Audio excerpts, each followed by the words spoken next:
விவசாயி கையில் இருக்கக்கூடிய பட்டத்தை வைத்து, பட்ட நூலை வைத்து உங்களுடைய இந்த சதித்திட்டத்தை தரமட்டமாக்கி விட்டார்.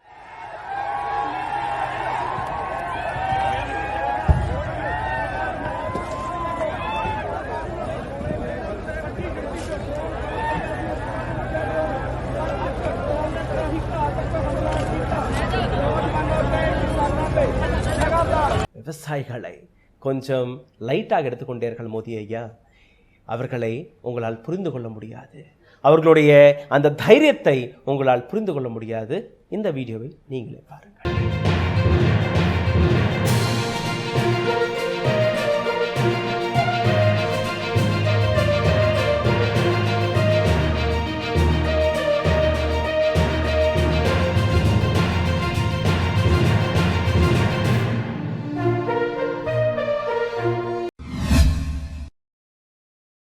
வணக்கம். இது விவசாய போராட்டம் கிடையாது, இது அரசாங்கத்தின் போராட்டம். விவசாயிகளுடைய போராட்டம் கிடையாது, இந்த அரசாங்கம் விவசாயிகளை தடுத்து நிறுத்துவதற்கான போராட்டம். இதை நீங்க புரிந்து கொள்ள வேண்டும். விவசாயிகள் இந்த நாட்டு அரசாங்கத்தை பார்த்து கேள்விகளை கேட்கிறார்கள். எம்எஸ்பியை சட்டமாக்கி விடுங்கள் என்று கேட்டு வருகிறார்கள். ஆனால் அரசாங்கம் விவசாயிகள் கேட்பது தவறானது, விவசாயிகள் கேட்பதை நாங்கள் ஏற்றுக்கொண்டோம் என்றால் விலைவாசி உயர்ந்துவிடும். இதை அரசாங்கம் கூறும்போது அதை ஆம்பிளிஃபை செய்யக்கூடிய வேலையை பணத்திற்காக ஆசைப்படக்கூடிய ஒரு சில போலி பத்திரிகையாளர்கள் இதை ஆம்பிளிஃபை செய்து வருகிறார்கள். ஆனால் இந்த பதிவில் அரசாங்கம் கூறக்கூடிய ஒவ்வொரு பொய்யையும் நாம் உடைக்கப் போகிறோம். இந்த நாட்டில் இருக்கக்கூடிய விவசாயிகளை உங்களால் மிரட்ட முடியுமா, உங்களால் அடக்க முடியுமா என்கிற அந்த கனவை கூட நீங்க உண்மையாக நினைத்து பார்க்காதீர்கள். இந்த நாட்டு விவசாயிகளை உங்களால் தொடக்கூட முடியாது. எதிர்க்கட்சிகளை நீங்க முடக்கலாம், அடக்கலாம். இந்த நாட்டு சிபிஐ, இடி, ஐடி போன்ற இந்த நபர்களை உங்களால் அடக்க முடியும். சுப்ரீம் கோர்ட்டை உங்களால் கையுக்குள் போட முடியும். இந்த நாட்டில் இருக்கக்கூடிய எந்த அரசியல்வாதியும் உங்கள் பக்கம் திருப்பி வைக்க முடியும். ஆனால் விவசாயிகள், இந்த நாட்டிற்காக உழைக்கக்கூடிய விவசாயிகள், இந்த நாட்டில் இருக்கக்கூடிய 140 கோடி மக்கள், அவர்களுக்காக உணவை சேகரிக்கக்கூடிய விவசாயிகளை உங்களால் தொடக்கூட முடியாது. இந்த கனவை மறந்துவிடுங்கள். மோடி அரசாங்கத்திற்கு எத்தனையோ எச்சரிக்கை கொடுக்கப்பட்டது, மோடி அரசாங்கத்திற்கு எத்தனையோ வாய்ப்புகள் கொடுக்கப்பட்டது. ஆனால் மோடி அரசாங்கம் திருந்தவில்லை. இந்த நாட்டு மக்கள், பஞ்சாபில் இருக்கக்கூடிய விவசாயிகள் தானே போராடி வருகிறார்கள், ஹரியானாவில் இருக்கக்கூடிய விவசாயிகள் தானே போராடி வருகிறார்கள், உத்தரப்பிரதேசத்தில் இருக்கக்கூடிய விவசாயிகள் தானே போராடி வருகிறார்கள். தமிழ்நாட்டு விவசாயிகள் போராடவில்லையே, தெலுங்கானாவில் இருக்கக்கூடிய விவசாயிகள் போராடவில்லையே. இதற்கான அர்த்தத்தை நீங்க புரிந்து கொள்ளுங்கள். ஆனால் அதற்கு முன்பு எந்த அளவில் இந்த நாட்டு அராஜக வேலையை பார்த்து வருகிறது என்று நீங்க பார்க்க வேண்டும். டாக்டர் அமன்தீப் கௌர் ஒரு டாக்டர், அங்க இருக்கக்கூடிய விவசாயிகளை காப்பாற்றக்கூடிய வேலையை பார்த்து வருகிறார். எப்படி என்று அதை நீங்க பாருங்கள். டாக்டர் அமன்தீப் கௌர் கொடுத்த ஒரு பேட்டியை நீங்க கேட்டீர்கள்னா ரத்தம் கொதித்து போகும். அந்த அளவில் இந்த நாட்டு அரசாங்கம், இந்த நாட்டு போலீஸ் தீவிரவாதிகளை, வெளிநாட்டு சதிகாரர்களை எப்படி முடக்க பார்ப்பார்களோ அது போன்று நடந்து கொண்டிருக்கிறது. சைனாவிலிருந்து படையெடுத்து வந்திருக்கிறார்களா, பாகிஸ்தானிலிருந்து படையெடுத்து வருகிறார்களா, அல்ல இவர்கள் இந்தியர்களே இல்லையா? இந்த கேள்விக்கான விடயத்தை பிரைம் மினிஸ்டர் மோடி கொடுப்பாரா? சக்கரவர்த்தி சம்ராட் ஸ்ரீ ஸ்ரீ ஸ்ரீ நரேந்திர தாமோதர் மோடி அவர்களுடைய உறக்கத்தை நீங்க கலைத்து விட்டீர்கள். ஆகையால் உங்களுக்கு இதற்கான பதிலை நாங்கள் கொடுப்போம் என்று இந்த நாட்டு சிஸ்டம் வேலை பார்த்து கொண்டிருக்கிறது. அமன்தீப் கௌர் பேசிய வார்த்தை, நான் அவர்களை சிகிச்சை செய்யும் போது குள்ளரித்து போனேன். உடம்பு முழுவதும் பெலட் குண்டுகள் என்றால் அப்படியே நீங்க துப்பாக்கி அதுல போட்டு தோட்டாவை அடிச்சீர்கள்னா அப்படியே செதறும். சின்ன சின்ன இரும்பு குண்டுகள், சின்னமாக இருக்கும், பால் பேரிங் அளவில் இருக்கும். அந்த பால் பேரிங் அளவில் இருக்கக்கூடிய குண்டுகள் உங்களுடைய மண்டை, ஸ்கல், எலும்புக்குள்ளெல்லாம் போய் நிற்கும். அதை நீங்க எடுக்கவே முடியாது. காஷ்மீரில் அதை தான் பயன்படுத்தினார்கள். காஷ்மீரில் இருக்கக்கூடிய ஒரு எக்ஸ்ரேவை நான் உங்களுக்கு எடுத்து காட்டுகிறேன். எந்த அளவில் இந்த குண்டு பாதிப்பை ஏற்படுத்துகிறது. இந்த குண்டு காஷ்மீரில் மட்டுமல்ல, இஸ்ரேலில் பயன்படுத்தினார்கள். இப்போ சமீபத்தில் ரஷ்யா யுக்ரைன் போரும் போது இதை பயன்படுத்தினார்கள். இன்னும் சொல்ல போனால் பாலஸ்தீனில் இந்த குண்டுகளை பயன்படுத்தினார்கள். அந்த அளவில் ஆபத்தான ஒரு குண்டுகள் இந்த நாட்டு விவசாயிகள் மீது ஏவப்பட்டு வருகிறது. இன்னும் உங்களுக்கு நம்பிக்கை வரவில்லை என்றால் இந்த வீடியோவை நீங்க பாருங்கள். எப்படி ஒரு விவசாயி உடம்பில் இந்த குண்டுகள் பாய்ந்திருக்கிறது என்று.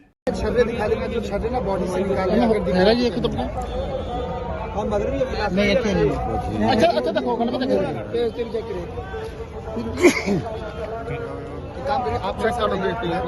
मैं बात करते रहूँगा, आप दिखाते रहिए। और ये एसएम दिखाते हैं। दीपक मेरा चाकू तो है, इसमें नहीं है।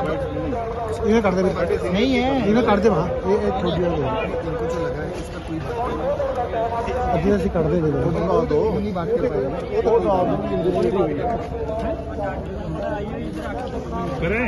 आगे आगे आगे इधर लाओ सीधा।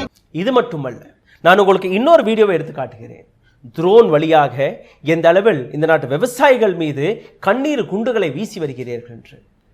ட்ரோன் அட்வான்ஸ் டெக்னாலஜி இந்த நாட்டு மக்களை காப்பாற்றுவதற்காக அல்ல, இந்த நாட்டு மக்களை கொல்லுவதற்காக இந்த நாட்டு அரசாங்கம் ஏவி இருக்கிறது. ஆனால் விவசாயிகளை நீங்க கம்மியாக எடை போட்டு விட்டீர்கள்.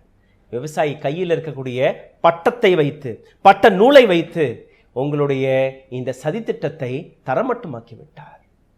விவசாயிகளை கொஞ்சம் லைட்டாக எடுத்துக்கொண்டீர்கள் மோடி ஐயா. அவர்களை உங்களால் புரிந்து கொள்ள முடியாது. அவர்களுடைய அந்த தைரியத்தை உங்களால் புரிந்து கொள்ள முடியாது. இந்த வீடியோவை நீங்களே பாருங்கள்.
இன்னொரு வீடியோவை நான் உங்களுக்கு எடுத்து காட்டுகிறேன். கண்ணீர் வெடிகுண்டுகளை கிட்டத்தட்ட 30,000 கண்ணீர் வெடிகுண்டுகளை ஒரே இடத்தில் ஒரே நாளில் ஏவிய போலீஸ் கொஞ்சம் நேரம் பொறுத்திருந்து பார்த்தார்கள். அந்த கண்ணீர் குண்டுகளை ஏற்றுக்கொண்டார்கள். பரவாயில்லை, தாக்கட்டும், நம்ம அரசாங்கம் தானே, மிரட்ட பார்க்கிறார்கள், அதற்கு மேல் செய்ய மாட்டார்கள். ஆனால் அவர்கள் நிற்கும்படி இல்லை. அதனால் இந்த நாட்டு விவசாயிகள் செய்த காரியத்தை நீங்களே பாருங்கள். எந்த கண்ணீர் வெடிகுண்டு அவர்கள் வீசி வருகிறார்களோ, தைரியமாக இந்த நாட்டு விவசாயிகள், இந்த நாட்டு இளைஞர்கள் கம்பை வைத்து அதை தடுத்து நிறுத்தி அதே போலீஸ் மீது திரும்பி வீசிவிட்டார்கள். எவ்வளோ நேரம்தான் இந்த நாட்டு மக்கள், இந்த நாட்டு விவசாயிகள் பொறுத்திருந்திருக்க முடியும்? நீங்க எந்த வழியை கையில் எடுக்கிறீர்களோ அதே வழியை நாங்களும் கையில் எடுக்க முடியும் என்கிற விஷயத்தை எடுத்து வைத்திருக்கிறார்கள். பாருங்கள்.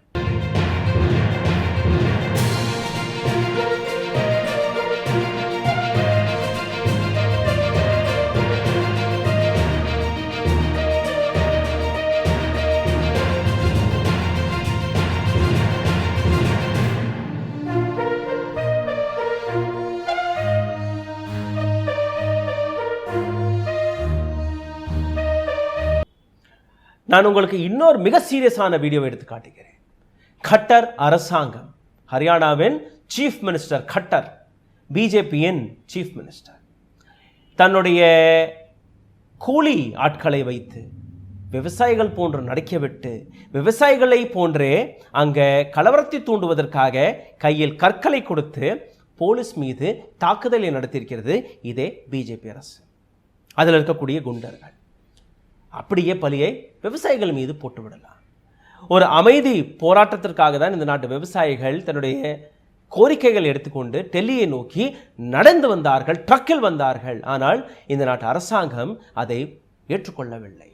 எப்படியாவது இவர்களை அவமானப்படுத்தி விடலாம், எப்படியாவது இவர்கள் மீது பழியை போட வேண்டும் என்று அதே சிக் கம்யூனிட்டியை சார்ந்த ஒரு நபருக்கு பணத்தை கொடுத்து போலீஸ் மீதே தாக்குதலை நடத்துங்கள், கற்களை எரியுங்கள் என்று கூறியிருக்கிறார்கள். விவசாயிகள் அந்த நபரை பிடித்து யார் இந்த நபரை ஏவி விட்டாரோ அந்த நபருக்கு ஃபோன் போட்டு கேட்டபோது, உங்களுக்கு அசிங்கமாக இல்லையா, இந்த நாட்டு விவசாயிகளுக்கு எதிராக இது போன்ற சதி திட்டத்தை செய்கிறீர்களே, உங்களுக்கு அவமானமாக இல்லையா என்று கேட்டபோது அந்த நபர் பிடிபட்டு போனார். பிடிபட்ட நபரும் யார் அந்த நபரை ஏவி விட்டார் என்கிற விஷயத்தையும் எடுத்து வைத்திருக்கிறார்கள். அந்த வீடியோவை நீங்க பாருங்க. हेलो हाँ अवतार हाँ सर ठीक आ गया है बोल ठीक है चल रहे कर दे हाँ हाँ शांति आ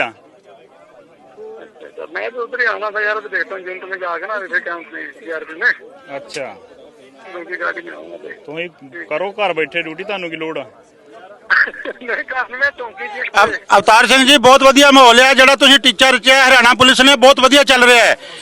நான் உங்களுக்கு இன்னொரு வீடியோவை காட்ட ஆசைப்படுகிறேன். சுதீர் சௌத்ரியோடைய வீடியோ. கோதி மீடியாவின் பிரைம் மினிஸ்டர் மோடியின் மிகச் சிறந்த செல்ல குழந்தை இந்த நபர். என்னெல்லாம் புரோபகேண்டாவை பரப்ப வேண்டுமோ, என்னெல்லாம் பொய்களை பேச வேண்டுமோ அனைத்தையுமே இந்த நபர் பேசி வருகிறார்.